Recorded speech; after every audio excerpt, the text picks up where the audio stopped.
Coffee with Coach Douglas. Welcome, you guys. Coach Douglas, how are you doing today? I'm doing fantastic. Good morning. It's, again, another beautiful morning. It is a little overcast. We're probably going to get some rain. We're hoping we won't interfere with practice today. It's our last real padded practice before we hit the road. This is a unique day, kind of a different day to be able to do Coffee with Coach on a Wednesday. Sometimes we do it on a Thursday because of travels. A lot of times, obviously, home games we do a Friday. That's our preferred day, but we're hitting the road at 6 a.m. tomorrow morning to head for a 2-day travel trip to head to Western New York. So everything, as I've told the team all week, I've told the staff for, a couple weeks, everything is sped up at least 24, if not even 48 hours on the things that we have to get done. So it's been a little chaotic, a little hectic this week, but we're doing good. Who's this familiar face we've got next to you? Well, this familiar face right here, Riley Freeland. He's one of our assistant coaches. He's in our second year with us, coaching running backs, coordinates our special teams, and probably the most important thing is he coordinates recruiting. It doesn't matter how good of ball coaches we are if we don't have good players, and so that's a key cog in our wheel of life around here is the recruiting side of things. Oh, okay, good deal. Yeah, you were talking about the travel to Alfred State this week. Yeah. Came from Texas last week. Yeah. You want to talk a little bit about Missouri? Yeah, we are definitely road warriors, that's for sure. You know, it was about 9-10 hours down to Brownwood, Texas to play Howard Payne a few weeks ago now, or 2.5 weeks ago, and it was just about 9 hours to get to Abilene. It's not a hard drive. I mean, it's 4-lane out of town. It's I-30 down to I-20 and outside of Dallas, and then straight over. But it's a long haul, and for 2 mornings or alternate mornings, on road trips, we've pulled in about 3:30 in the morning. I get to bed usually around 4 a.m. on a Sunday, and try to knock out 6 hours if I can, or 5 hours of sleep, and get caught up a little bit because I don't sleep on the bus very well. So I just get a lot of work done, which is good. We got all the film broke down. We got all the notes put in. Coach and I had our special teams meeting on the bus. We did. That was good. All right. Got that knocked out instead of having to do it on Sunday, particularly this week. But we are definitely road warriors. This is a unique thing I've never done before. I've never done, when we went to Brownwood, I never split the team into 2 hotels. That was new. And I've never gone on a 2-day trip like this before. My first time to fly to a game was when we got here to Lyon, and we had to go to Arizona a few times. But now we're not flying, we're driving about the same distance. We're going to drive 16 hours, 2 days. We're going to leave out at 6 a.m. tomorrow morning, drive about 9 hours to Cincinnati, spend the night there. We'll do a walkthrough, kind of heavy walkthrough practice on a Thursday to make up for not being on the grass on Thursday. And then we'll get back on the bus around 8:30 on Friday morning and head on up to Western New York. We'll stay about 20 miles outside of town where the game is played at Alfred. And we'll do a walkthrough practice there, our typical Friday focus and mock game that we always do. But it'll be the baton death march driving back. I mean, it's going to be 16 hours straight. We don't expect to get in till probably noon on Sunday. And then, as I told the team this week, when we get in Sunday, the travel squad, they're just simply going to unload their stuff, put stuff away, and head upstairs. We're going to have pizza and Gatorades, and we're going to watch film. Because fall break starts really this week on the end of classes on Friday. They get a 4-day weekend. Our guys we got to do some work, we got to do some travel, but they'll have a couple days off of classes. So it's really been fortuitous for us to get to this point, week 7, or leading into week 7, week 6 for us in the game, that after we have a bye week and we have fall break all in the same week. Because for a coach, one of the worst things to do is to have fall break and then also have a game week, and that stinks. But it works out really nice this year, so we're basically shutting everything down other than coaches going on the road recruiting, and other than our players will come in for PT, performance training, a couple times during the week. We're really shutting the whole thing down, and then we'll start it back up again on the next Sunday as we get ready for John Melvin and that October 21st game. Coach Freeland, talk a little bit about what he just talked about, all of the travel, all the things that the assistant coach has to deal with. Yeah, it's definitely been an experience. I've been in some places where we've had a little bit of travel, but nothing like this. No, no. And we knew it was coming, especially with us going D3 this year and knowing we were going to have an independent schedule. We had to build the schedule from the ground up. It wasn't like we had conference games that were going to be automatic. Like it was every single week we knew we were going somewhere new and it was going to be a new experience. So we prepared for it, and then Now we just gotta reap the rewards of that. So Yeah. we're excited. We're gonna be hitting the bus, like Coach said, for 2 days. It's gonna be, the legs are gonna lock up a little bit, or at least mine will, anyways. But Well, mine will. we'll be good. And once we get into Alfred, everything will be smooth. So. Yeah. Awesome. Yeah, I told the team yesterday after practice, I said, I know this is going to stink being on the bus this long, but look at it like an adventure. Like, I'm really excited. I've never been to Western New York at all. I mean, the only time I've been in the state of New York was New York City, and I was really just kind of passing through in the airport and a little bit in town. But then to play football, the thing that I've been doing for 30 years, just coaching, plus another 12 or so playing it, Right. like, this is a cool experience to go to a completely different conference, the ECFC. As I've told the team, I know what the ASC looks like. The American Southwest, we played 2 times now for 2 road games. I know what the UMAC looks like. I know what the Midwest Conference looks like. I know a lot of these, the ARC. I know a lot of these Division III conferences and what we're going into. But with Alfred State, I have no clue. I have no feel, because, I can see with my eyes, I can process with my brain what I'm seeing on film, but in my gut, I really don't understand the speed of it. I don't know what the physicality is going to be like. I mean, I feel more confident now, having poured over a lot of film and seeing some opponents that they've played. And, they played Olivet this last weekend out of Michigan. A very good MIAA school MIAC school that does a pretty good job in their conference. So I have maybe a little bit better feel after watching those 2 teams play each other. But really, in my gut, I still won't know until after Saturday at roughly 3 o'clock local time, their time. So I'm excited just because it's a new opponent. It's going to be awesome. Coach Freeland, talk a little bit about what you expect this week. Yeah, especially going to Alfred State, my expectation is, and I've been more focused on, honestly, our guys and just our guys and their preparation. I feel like we've had a really good first day of practice yesterday. I was going to say week of practice, but I guess we've only really had one. But I think as long as we can carry that into tonight and then carry that into our road practice, which is going to be in Cincinnati on Thursday, I think we're going to be just fine. My biggest thing, especially in the running back room that I've been talking to our guys, is we need to focus on ourselves. We don't need to worry so much about the opponent. I don't care who we're playing across the other side of the field. It's about us. We need to focus on what we can do. Yeah, and that really is in our program. That's kind of our mantra. We always make sure that we're taking care of us. It's 90% on us, 10% on our opponent. We don't want to. We don't ever say it's the faceless, nameless opponent, but it really is when we play to our standard and we play to our potential. That's all we can really ask, and then how that matches up with who we're going up against. That's really the point of the competition. And once we have that opportunity, we've got to see where we've got to fix some issues, or we got to capitalize off some strengths and grow from there. Well, these guys put on the same football pants you guys put Absolutely. on the same way. Absolutely. So, talk about Alfred State, their offense, their defense, what you expected, what you need to stop. Yeah. Offensively, it's going to be a little bit different. It's going to be very similar to Belhaven that we saw a few weeks ago here at home. They're going to get in some 2 tight and 1 tight end personnel sets. They're going to force us to crowd the line a little bit more. They are a big gap scheme team, meaning that they're going to run a lot of power and counter. They're going to bring in some wildcat formations. They're going to run a little bit of unbalanced, but they can throw the ball. I mean, against Olivet in a loss, they threw for over 315 yards. That's pretty big. We have at times struggled in the coverage game, and so our secondary has definitely got to respond, but we've got to stop them running. I mean, that's going to be the key. If we get in a close game and they hit a couple bombs over the top, that's going to be an issue, but if offensively we can get on track more consistently than we have, and defensively if we can keep them from being able to just grind out long drives, I think we'll be okay. It is going to be very similar to Westminster in that they're going to burn a lot of clock. They are a team that wants to limit the number of snaps offensively. You're going to see them on the line of scrimmage, call a cadence, check the sideline, like we do a lot too, but not hardly as much as they will.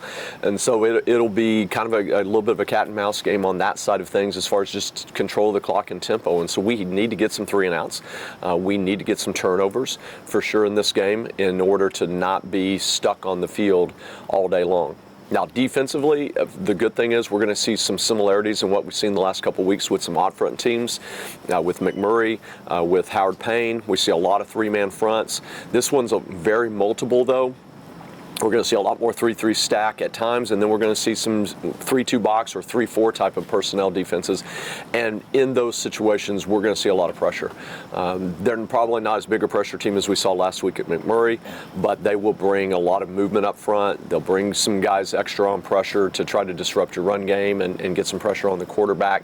But coverage-wise, I don't know that I've seen as many coverages run in a game than I've seen with Alfred State. We're seeing all sorts of cover 4, cover 3 spin, the 3 cloud. I mean, it's just all over the place, and even a little bit of man at times. We'll see a lot more zone, at least I expect, compared to what we saw last week and then 2 weeks ago against Howard Payne. But it's definitely going to be multiple, and so our quarterbacks really have to be very diligent about reading their progressions and not assuming coverage and then end up throwing into something that's going to end up turning into a PBU or a pick or something. Right. Running backs. Talk about what these guys are going to have to do. Good for them. Man, honestly, we're just gonna have to simplify things in our heads. I actually just got done with our running back meetings. I've tried to have an individual meeting with all my running backs this last week, and the one thing that they kind of kept talking about was, especially in our zone run game, they felt like they were thinking too much. And that's not something you can do to be successful as a running back. You need to be decisive and you need to make a decision. So that was our focal point last night in practice. Was when we run the ball, you have one read, and then you're not thinking anymore. You're reacting. You're going to do what you need to do. And so that's what they need to do, is they just need to take what we're practicing right now, what we're talking about, and apply it to the game. Our guys are athletic. Our guys can do it. Our guys can make big plays. It's just a matter of trusting themselves and having the confidence and being able to do that. Yeah. So if we walk into that game with a lot of confidence, then I'm going to be feeling confident afterwards as well. Yeah, and that's one of the problems with sometimes spending 90% on yourself. You have a tendency to overanalyze, and sometimes we overcoach. And I had this conversation, Coach was talking about the running back group. I had a one-on-one conversation with Jalen Babers as well. Said the exact same thing. We talked about the process of his reads, particularly on the zone running game, and it came to fruition yesterday. We're running we call it spar. It's where our first defense is against our first offense, and I think the first play, maybe it was the second play, we ran zone to the left. And he skated it and read the read and planted his left foot and went vertical. And I was like, Shazam, let's go. That's what we're talking about. That's where at times I've said we look slow, because I think we're processing too much. And if we're going to play fast and furious in this offense like we want to do, then you got to keep things simple. Get that one read, hit your cut, and let's go. Yeah. And last week you took the momentum from the get-go and led most of the first quarter. Yeah. That was really impressive by the way they came out, but then we got a couple of injuries there and kind of took away from it. I'll hit the injuries and then I'll come back to the flow of the game against McMurray. Very concerned, obviously, when Brady took a hit right at the knee. Definitely was not a dirty shot. It was just one of those things where pressure is coming right up the middle. We kind of missed a little bit on a protection. We didn't bust it, but we just got in the wrong position, and it gets spilled right through the middle, right into his knee, right as he threw the ball for a touchdown to K-Doug. Yes, a great touchdown to K-Doug, and that was not a new play, but it was a tweak to a play we have existing. So that was really gratifying for me. Anytime you make a little tweak and you call it, and then it turns into a big touchdown there. But we obviously, when he got hit, it was pretty ugly. You can watch it on film if anybody wants to watch it on film. It was gross, and I was pretty sure that Brady's season, or not his career, but his season was over. And lo and behold, he works out on Sunday. I mean, he played 2 more series after that. We decided to pull him off, 1, precautionary, but 2, also to give Eli Funk an opportunity to see what he can do and really to use his legs in the run game, where Brady, we knew wasn't going to be able to run a lot anyway, even when healthy, but definitely was going to be a little bit limited. And it's really more his ankle than his knee. And so lo and behold, he showed up yesterday and had a practice, and I limited him a little bit. but for what we asked him to do, he wasn't really limited all that much. We'll see going into this game. We're giving Eli again a little bit more opportunity to see what he can do. He's taken reps with the ones. Brady took some reps with the ones yesterday as well. So it's kind of a little bit of that back and forth like we've had all season. Probably a little bit more opportunity for Eli with Brady still being a little bit gimped up. A little bit limited with his leg, but it was amazing concern. I really thought his season was over for him to hop up and to be able to play 2 more series in the game, but then also just come back on a practice on Tuesday. Because really, I thought, okay, maybe it still is torn, but he's just hyped up on adrenaline. He doesn't know it yet, but he seems to be okay. So we're rolling with it for now, and we'll see how his health develops. But we've got a good stable core. One guy I'll sing the praises of is Joe Golly. He's that. It's kind of funny. On Twitter recently, Tom Brady's been on these speaking engagements, I guess, and he's going on the talking circuit now, and he's talking about his career and how when he was a young quarterback, he might only get 1 rep, 2 reps, 3 reps in practice, and he would be mad about it. And his coach at the time said, hey, you just make the most of those 3 reps that you get, and things will bloom from there. And I tell you what, Joe Golly has taken that to heart. The first couple of weeks, he really not getting any reps at all, being the 3rd quarterback. And, because I've really got to get Brady and I've got to get Eli up to speed and ready to go. And at that point, we had Cam Turner as well. And so he was really not getting anything. He's just kind of standing there watching. And I've intentionally tried to get him 3-4 reps in Skelly, try to get him 3 or 4 reps every day in team. And man, he just runs with it and has done a great job. I mean, shoot, I was doing notes this morning on Skelly and team, and everyone I put great job, great ball, good decision, those type of things. Doing an awesome job. He got an opportunity last Saturday at McMurray and made the most of it as well. And so I'm just really proud of seeing him, just talking about the quarterback room and the position that I coach, really seeing him take what he's given and make the most of it. And those are things that coaches put away in the back of their mind, and they know, hey, if we get to a situation, Joe's got to go. I have a lot of confidence in that. Very good. Yeah, Joe's a very smart individual. He is. I know him personally, and I think a world of him. And you got a level-headed quarterback right there. Yeah. Really do. And he's one of our few dual sport athletes, and we'll have a couple of guys in this freshman group that'll run track. We have a couple that will play baseball, but Joe will tell them it is a difficult double because football is obviously very demanding, but schedule-wise in the spring, baseball is extraordinarily demanding because you're on the road sometimes as many as 3 times a week. You've got 2-3 games on a weekend. You're doing a double on Saturday, a single on Sunday, or vice versa. You might do a single on Friday and a double on Saturday. You might still be out on another game on Wednesday. You've got all your academics. It's challenging in baseball with that schedule in the spring, and then you're coming off of your schedule in the fall. And then on top of that, you miss all of spring football. Now, credit to Joe, he knew that, and he was here for 3 weeks in the summer getting prepared. There's nothing we can do with them by rule. We can't work with them in the summer, but him and Eli were here Eli was here almost an entire summer, but Joe joined them later in the summer, and the 2 of them fed off each other and worked with the receivers that were here and got a lot of work done on their own. That's pretty impressive. It is. Tell people where Alfred State really is. Because I don't think people really know. Yeah, so it's kind of in the central part of the state, but a little bit west.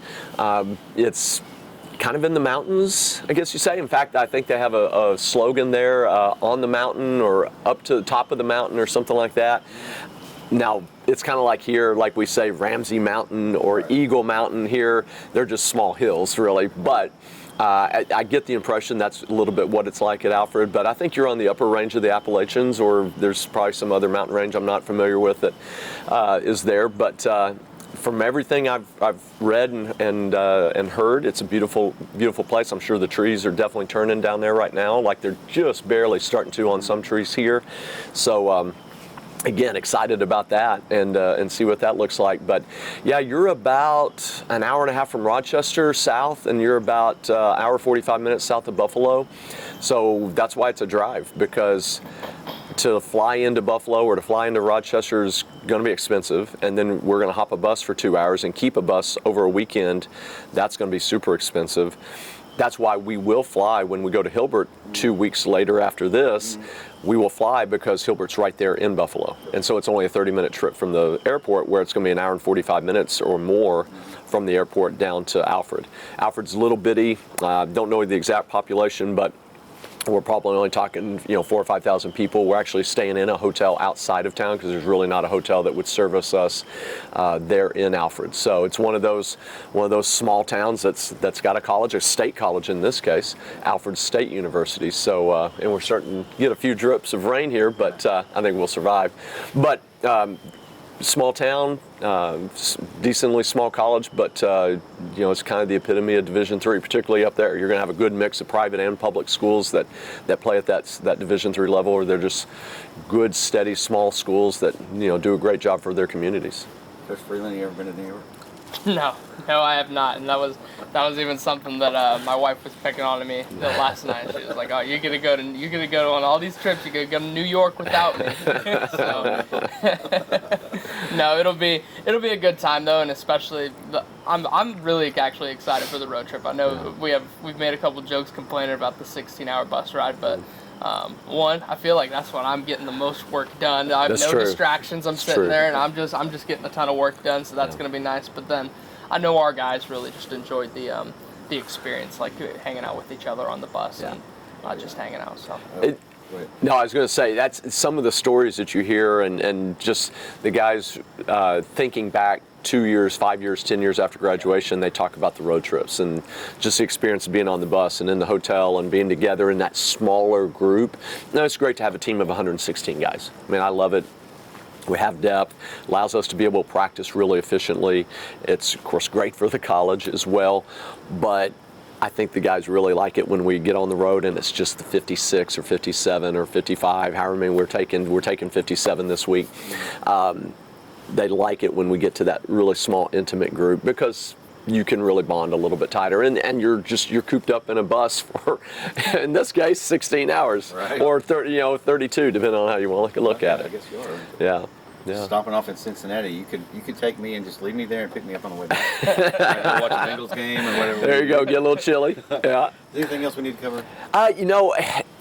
Going back, I really didn't finish your question on the McMurray game. Yeah. Another American Southwest Conference school. They're, as we talked about a week ago, a team that is kind of in the lower tier in that conference, but it's one of the premier conferences in the nation in all sports. McMurray's going to be a great opponent for us moving forward. They will be in the SCAC, the Southern Collegiate Athletic Conference, when we all come together in the fall of 24 to start playing. I think that's going to be a great matchup for us. Obviously, it got a little lopsided for us. It probably was one of the worst defensive performances I've seen our guys play since I've been here. We broke a record on the number of tackles. Hello, Mr. Vega. Probably broke a record on the number of missed tackles in a game. I don't have a count on the bust, but I know the bust or the missing assignments, the missed assignments was really high. We just played poorly. Played poorly in the secondary. Our linebacker core played about as bad as it's ever played. We will improve. Coach Root does an incredible job. Our players respect Coach Root so much. They believe and trust in him so much that will be overcome. They know they did not play well. They will fix that. I didn't have to say anything. They knew it. Coach Root didn't have to say anything. They knew it. They were on the sideline saying, yeah, I know that was the call and I missed that assignment, or we were supposed to adjust this coverage and we didn't do it. So that will get fixed. I've got 100% confidence in our defense and in Coach Root and the defensive staff. Zero problems. Offensively, we've got to continue to improve in the run game. I felt like our offensive line probably played, as far as assignment-wise, about as well as we have as far as protection and run game assignments. Now, physicality has got to improve. We've got to improve our pad level. We've got to improve how we move our feet. There's still that tendency at times, and this is typical of young offensive linemen, when they get into a contact situation, they want to stop their feet and catch. They get into a pass pro situation, they want to just grab on and stop their feet. well, that's the worst thing it's going to happen is people are going to run around you, or you're trying to run block people. You're just going to stalemate at best. You're just going to hold ground instead of moving somebody. But I'm seeing that improve. We're seeing less and less of that each week, and so that makes me feel better that we're doing the right things. Now the physicality and the execution part of it's got to come together. Knowing where to go, who to block, all that's great. That's got to start first, but the actual creating momentum and creating movement and creating protection, that will come along with it, but that's usually a little bit behind the other. Right. So I like what I'm seeing. We've got to obviously improve the consistency of that performance, but I like the direction we're going. Good. Yeah. Taking that into Alfred State this weekend. Absolutely. We want to mention it's at 11 a.m. Central Time. That's right. Yes. 11 o'clock. Even though it'll be 12 when you guys kick off. That's right. It'll be 11 a.m. here. That's so right. Just That's so right. You guys know that. Absolutely. Everybody tune in. I do not have a link for families that are watching right now. I still don't have a link, but Alfred State does a great job. It's on YouTube, so you can just click on their schedule, on their game schedule, and you'll see line. There'll be a little button. It'll say watch, so you can tune in right there. If I don't get that schedule out to you before the game time. I've got a link myself. I got it from the SID yesterday. Oh, perfect. You can so send it to me. Our schedule, and I can send it to you. Okay, perfect. Yeah. So if you want to go to Lyon College Athletics webpage, go to our the schedule as middle, well. Go to football. We would rather have more clicks on our page anyway, exactly. right? Yeah. You know, and besides, they can watch this wonderful video that's going to be up. That's right. That's right. Hey, it's like a little pregame, intro into the game. Exactly. Guys, good luck this weekend. Thank you. Be safe on the road. We'll do. Go Scots. Go Scots. Scots. All in. Let's go. Let's go.